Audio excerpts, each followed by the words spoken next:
শেষ মুহূর্তে সাহারি খাওয়া সুন্নত আমরা জানি, কিন্তু শেষ মুহূর্তে সাহারি খাওয়ার মানে এই না যে মুয়াজ্জিন আর আপনার মধ্যে কম্পিটিশন চলবে।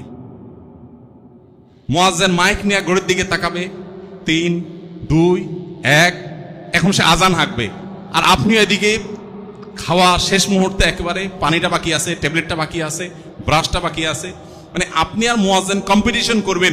এই লেভেলে শেষ সময় সাহারি খাওয়া সুন্নত না ভাই।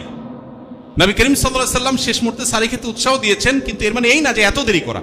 এই জন্য যথাসম্ভব অন্তত কয়েক মিনিট আগে সাহারি শেষ করা। আপনি 5টা মিনিট দোয়া করেন, পুরো বাসা নিরিবিলি পরিবেশে অন্ধকারে কেবলামুখী দোয়া করেন, 2 রাকাত 4 রাকাত নামাজ পড়েন। এই সুযোগটা সারা বছর হয় না।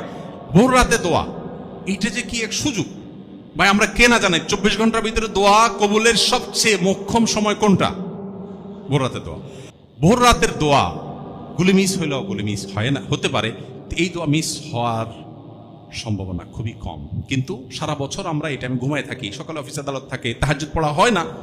রমজানে তো আপনি সাহারি খেতে উঠেনি, কেন শুধু সাহারি খেয়ে আপনি ফজর নামাজ চলে যাবেন?